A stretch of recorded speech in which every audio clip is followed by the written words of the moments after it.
Good morning. आज हम fossil pteridophyte Rhynia के बारे में स्टडी करेंगे। जीवाश्म टेरिडोफाइट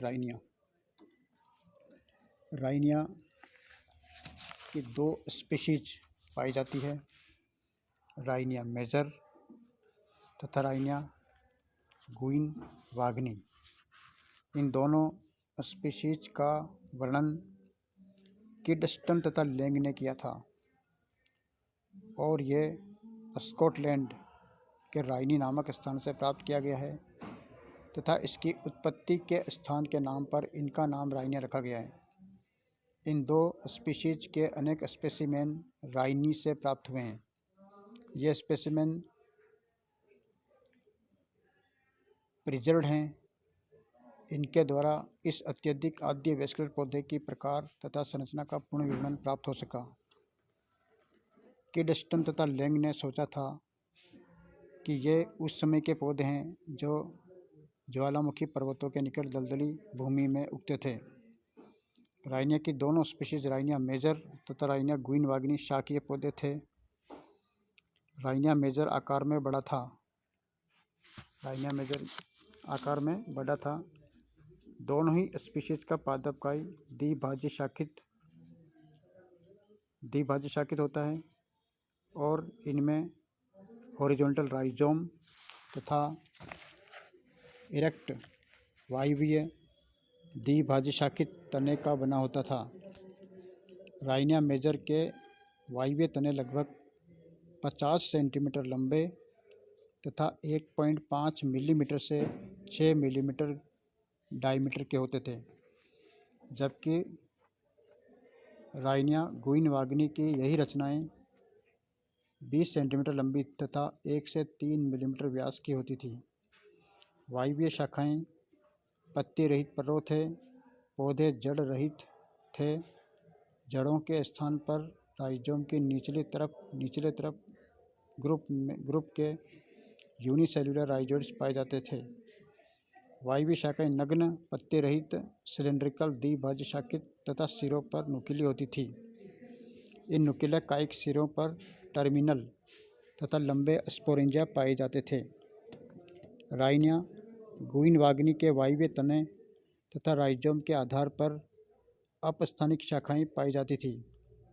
ऐसा अनुमान किया जाता है कि यह शाखाएं मात्र पौधे से शीघ्र ही अलग हो जाती थी तथा कायिक जनन में सहायता पहुंचाती थी। जैसा कि डायग्राम में दिखाया गया है, राइनिया मेजर राइनिया गुइन वाग्नी से बड़ा है, इसलिए इसका नाम राइनिया मेजर रखा गया है। और इन दोनों ही स्पीशीज के इरेक्ट एरियल ब्रांचेस के सिरों पर स्पोरेंजिया लगी हुई है, लेकिन राइनिया मेजर और राइनिया गुइन वाग्नी में मुख्य अंतर यह है कि राइनिया गुइन वाग्नी में अपस्थानिक शाखाएं पाई जाती है, जो कि राइनिया मेजर में नहीं पाई जाती है। और राइनिया मेजर का शाकीय पौधा राइनिया गुइन वाग्नी से बड़ा है और दोनों का पादप शरीर हॉरिजॉन्टल राइजोम और एरियल स्टेम में बटा है। हॉरिजॉन्टल राइजोम से यूनिसेल्युलर राइजोइड्स निकले हुए हैं। इनमें जड़ें नहीं पाई जाती हैं। ये रूटलेस टेरिडोफाइट हैं। एनाटॉमी की बात हम करते हैं। राइजोम तथा एरियल स्टेम की आंतरिक संरचना एक दूसरे से बिल्कुल मिलती जुलती थी। यह 3 भागों में विभाजित है। सबसे बाहर की ओर एपिडर्मिस, मध्य भाग कोर्टेक्स तथा केंद्रीय भाग स्टील में भिन्नित था। एपिडर्मिस स्पष्ट बाहरी भित्तियों तथा क्यूटिकल युक्त एपिडर्मिस परत एक कोशिका मोटी होती थी। सतह से देखने पर एपिडर्मिस की कोशिकाएं चौड़ी तर्कबद्ध दिखाई देती थी। वायवीय तनों पर स्टोमेटा पाए जाते थे। राइजोम पर स्टोमेटा नहीं पाए जाते हैं। राइजोम की सतह पर एक कोशिकीय राइजोइड्स पाए जाते थे। कोर्टेक्स यह 2 क्षेत्रों का बना है। आउटर कोर्टेक्स, जिसे हम हाइपोडर्मिस कहते हैं, और भीतरी को हम कोर्टेक्स नाम देते हैं, आंतरिक कोर्टेक्स कहते हैं। आउटर कोर्टेक्स या हाइपोडर्मिस। एपिडर्मिस के ठीक नीचे 1 से 4 कोशिकीय मोटा पेरेन्काइमी कोशिकाओं युक्त हाइपोडर्मिस होती थी। इसमें इंटरसेल्यूलर स्पेस नहीं पाए जाते हैं। इस क्षेत्र को आउटर कोर्टेक्स कहते हैं।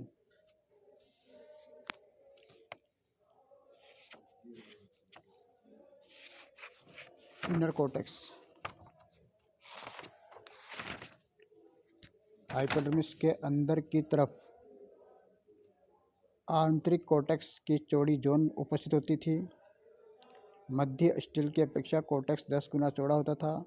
मध्य कोर्टेक्स इंटरसेल्यूलर स्पेस युक्त गोलाकार कोशिकाओं का बना होता था। इन बड़े इंटरसेल्यूलर स्थानों का संबंध हाइपोडर्मिस के गैप द्वारा स्टोमेटा से होता था। ऐसा माना जाता था कि भीतरी कोर्टेक्स की यह क्षेत्र मुख्यतः फोटोसिंथेटिक टिश्यू का कार्य करती थी। एपिडर्मिस व पेरिसाइकल परतें नहीं पाई जाती थी। स्टिल प्रोटोस्टिलिक, जिसमें हैप्लोस्टिल प्रकार की पाई जाती है। इसमें जाइलम का मध्य कोर पूर्णतया 4-5 कोशिका मोटा फ्लोएम से घिरा होता है। जाइलम केवल ट्रैकेट्स का बना होता था। अधिकांश स्पेसिमेन में जाइलम अपूर्ण रूप से प्रिजर्व्ड है। किडस्टन तथा लैंग के अनुसार ट्रैकेट्स की भित्तियों पर वलयाकार स्थूलन पाए जाते थे। किडस्टन तथा लैंग ने रिपोर्ट किया था कि कुछ स्पेसिमेन में ट्रैकिड आइसोडायमेट्रिक थे, जबकि कुछ अन्य स्पेसिमेन में मध्य ट्रैकिड कम व्यास के तथा परिभित्तीय ट्रैकिड अधिक व्यास के थे। फ्लोएम पतली भित्ति युक्त लंबी कोशिकाओं का बना होता है। कोशिका भित्तियों के अंतिम सिरे तिरछे होते थे। जनन संरचनाएं स्पोरेंजिया। ये लंबी अंडाकार स्पोरेंजिया एरियल शूट की शाखाओं के सिरों पर उत्पन्न होती थी। यह बात स्पष्ट नहीं कि स्पोरेंजिया शाखाओं के सभी सिरों पर अथवा पादप की कुछ शाखाओं पर उत्पन्न होते थे। प्रत्येक सिरे पर एक स्पोरेंजिया पाई जाती थी। स्पोरेंजिया सिलिंड्रिकल होते थे। इनके व्यास उन शाखाओं के सिरों की अपेक्षा कहीं अधिक होते थे ये जिन पर ये पाई जाती थी। स्पोरेंजिया की जैकेट परत कई कोशिका मोटी होती थी। इस परत की सबसे बाहरी कोशिकाएं मोटी भित्ति युक्त तथा बाहर की तरफ क्यूटिन युक्त होती थी। स्पोरेंजियल भित्ति। स्पोरेंजियल भित्ति की मध्य परत पतली भित्ति युक्त कोशिकाओं की बनी होती थी तथा सबसे भीतरी परत पतली भित्ति युक्त गोलाकार कोशिकाओं की बनी होती थी।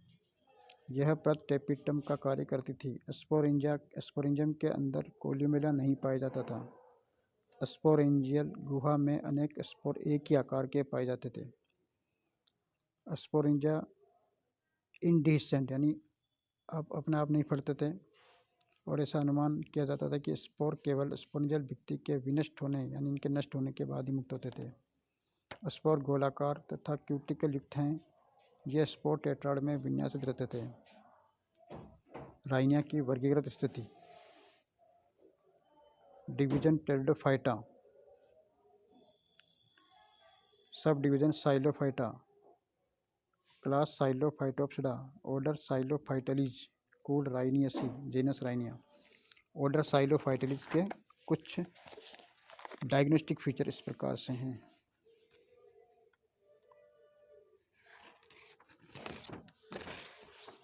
इस ऑर्डर में लगभग 25 जेनरा हैं। साइलोफाइटलीज के सभी जेनरा फॉसिल रिकॉर्ड के अनुसार अपर डिवोनियन काल में विलुप्त हो चुके थे। ये मध्य सिलूरियन से अपर डिवोनियन तक रहे। साइलोफाइटलीज के फॉसिल दूर दूर क्षेत्रों में वितरित हैं।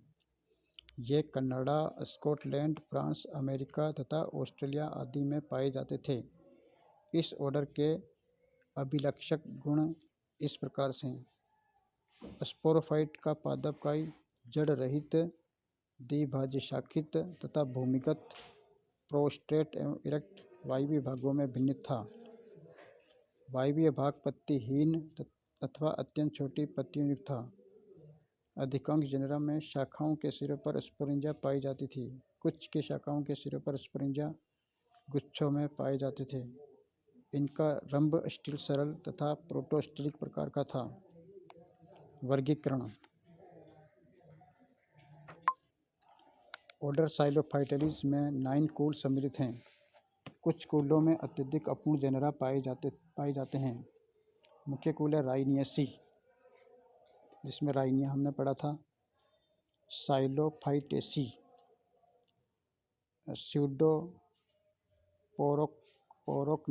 स्यूडोपोरोक्नेसी, जोस्टेरोफिलेसी, एस्टेरोजाइलेसी।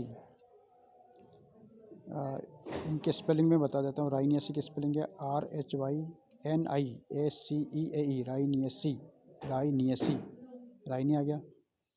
साइलोफाइटेसी, PSILO, पी साइलेंट रहता है, PSILO, साइलो, PHYTACEAE, साइलोफाइटेसी।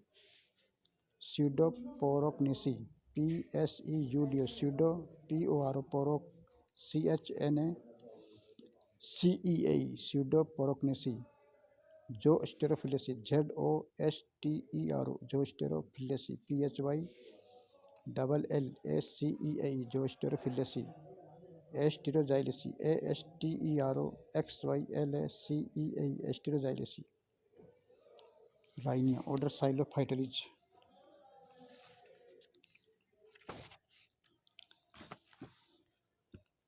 ये देखिए राइनिया मेजर का डायग्राम इधर दिखाया गया है, रिकंस्ट्रक्शन डायग्राम है। और राइनिया गुइनवाग्नी, दोनों में देखिए राइजोइड्स हैं, दोनों में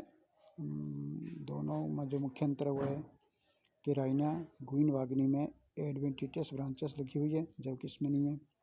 और इसकी हाइट भी ऊंची है, राइनिया मेजर की इसकी हाइट कम है। ये राइजोइड्स आ गया और ये राइजोम है, ये स्पोरेंज हैं, रिप्रोडक्टिव स्ट्रक्चर, और ये एरियल शूट हैं। ये इसका TS, एरियल ब्रांच का TS है। स्टोमेटा उपस्थित हैं, लेकिन स्टोमेटा जो है अंडरग्राउंड ब्रांच राइजोम में नहीं पाए जाते हैं। आउटर कोर्टेक्स हाइपोडर्मिस है, इसमें इंटरसेल्यूलर स्पेस अनुपस्थित है। एपिडर्मिस के ठीक नीचे पाए जाते हैं। क्यूटिकल है सबसे बाहर की तरफ। फिर इनर कोर्टेक्स आ गया, इनर कोर्टेक्स में इंटरसेल्यूलर स्पेस उपस्थित हैं। कोशिकाएं दूर दूर बिखरी हुई है। इसके बाद जाइलम केंद्रीय भाग में, चारों तरफ फ्लोएम है। जाइलम ठोस है और इसकी कोर स्मूथ है, इसलिए इस प्रकार के जाइलम, जिसमें जाइलम का आकार गोल होता है, ऐसे जाइलम को हम प्रोटोस्टिल में एक टाइप है हेप्लोस्टिल में रखा गया है। प्रोटोस्टिल इसलिए कहा क्योंकि इसमें पित्त नहीं है। यदि पित्त होती है तो उसे हम साइफोनोस्टिल कहते हैं। क्योंकि यहाँ पित्त नहीं है, फोसिटेडोफाइट है, तो इनमें प्रोटोस्टिल उपस्थित हैं। ये इसका रिप्रोडक्टिव स्ट्रक्चर है, जिसमें चारों तरफ जैकेट हैं। जैकेट के ठीक नीचे टेपिटम है, टेपिटम के ठीक अंदर की तरफ स्पोर एटाड है, जिसमें स्पोर्स भरे हुए हैं। सारे स्पोर्स एक समान हैं, इसलिए इस प्रकार ऐसे स्पोर्स को हम कहते हैं होमोस्पोरस। और कोल्यूमेला उपस्थित हैं। लॉन्गिट्यूडिनल सेक्शन है स्पोरेंजियम का, LS है स्पोरेंजियम का। हॉर्नियोफाइटोन का डायग्राम दिया गया है, और ये सिंगल स्पोर राइनिया का की डिस्टेंस ये बताया था। तो इस प्रकार ये तीनों फिगर और इनका डिस्क्रिप्शन मैंने आपको बताया। और इसमें जीनस राइनिया के फिगर सहित ये का विस्तार से हमने स्टडी किया। और ऑर्डर साइलोफाइटलिस के बारे में मैंने अभिलक्षण गुण बताए, डायग्राम भी समझा दिया मैंने।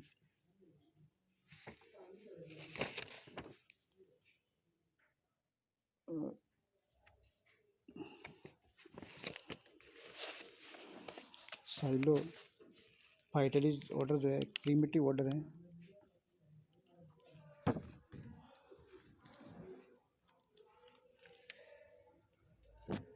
प्रीमिटिव ऑर्डर है, और इनमें द्विभाजी शाखित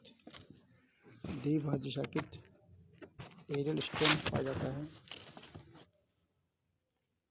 द्विभाजी शाखित एरियल स्टेम पाया जाता है।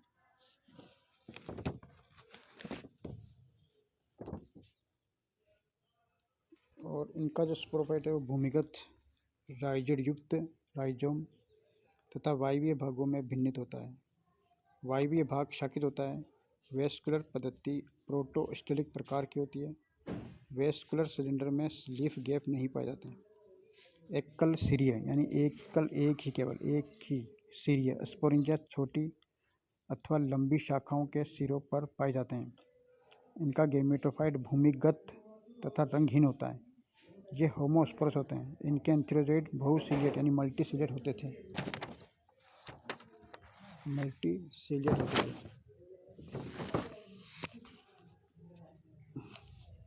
Thank you.